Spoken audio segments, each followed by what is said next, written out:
André Mendonça protege careca do INSS. O ministro André Mendonça, do Supremo Tribunal Federal, desobrigou o empresário Antônio Carlos Camilo Antunes, conhecido como careca do INSS, a comparecer à CPMI, que apura fraudes e benefícios de aposentados e pensionistas. E o ministro do STF, André Mendonça, desobrigou o empresário Antônio Carlos Camilo Nunes, chamado de careca do INSS, de comparecer à CPMI, que apura fraudes em benefícios de aposentados e pensionistas. Vamos acompanhar com o repórter André Anelli.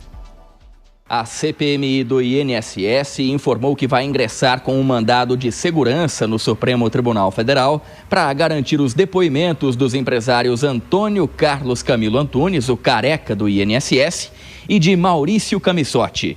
Os dois tinham previsão de serem ouvidos no colegiado na semana que se inicia, mas acabaram sendo presos na última sexta-feira por suspeita de risco de fuga e ocultação patrimonial.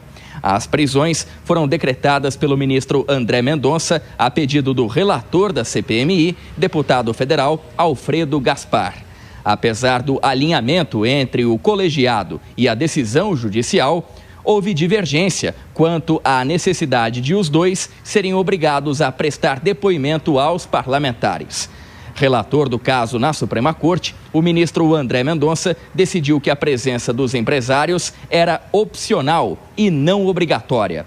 O presidente da CPMI, senador Carlos Viana, defendeu a participação dos presos.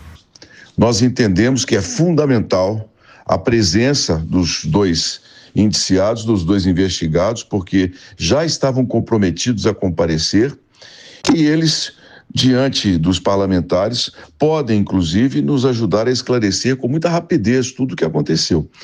Eu respeito a decisão do ministro, mas entendo injustificável dar o direito de não comparecer, uma vez que estão presos e que tem muito a dizer a CPMI. O careca do INSS e o empresário Maurício Camissotti são apontados como participantes do esquema de fraudes montado no INSS, que realizou descontos indevidos nas aposentadorias e pensões entre 2019 e 2022. O prejuízo total estimado é de 6 bilhões e 300 milhões de reais. E de acordo com a CPMI, existem pelo menos 19 suspeitos que ainda devem ser investigados e responsabilizados.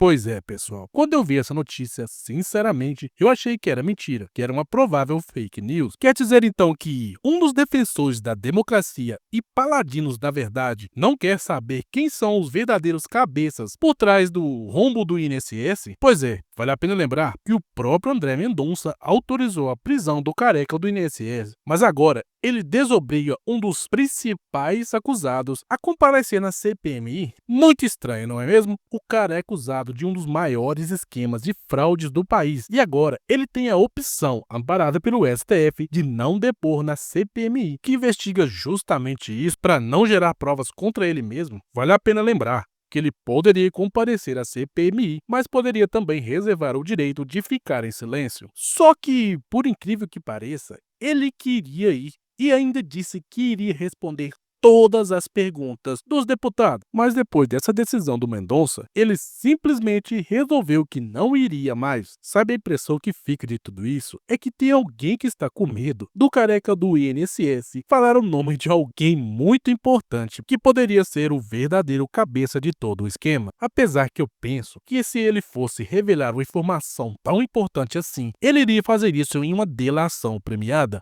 Agora, sinceramente, eu penso que tudo isso só faz ficar mais escancarado como os bandidos têm direitos nesse país e como estamos totalmente dominados por eles. Pensa comigo, de um lado temos um cara acusado de um esquema bilionário que roubava aposentados. E esse cara tem o direito, inclusive amparado pelo próprio STF, de não comparecer a uma CPMI que investiga justamente isso. E do outro lado, temos um ex-presidente que foi preso antes mesmo de ser julgado, que não podia nem dar entrevista para a imprensa, além de, claro, correr o risco de ser preso se terceiros compartilhassem o seu conteúdo, além de ter sido julgado com base em um processo cheio de falhas e com falta de provas, e um julgamento que mais parecia um quadro da Praça é Nossa. É como diz o ditado: aos amigos do rei, favores e exceções, aos inimigos e desconhecidos, nada além do rigor da lei. Pois é, o Brasil está cada vez mais dominado por bandidos. E pior ainda, agora eles vestem ternos e togas. Viva a democracia relativa do Brasil!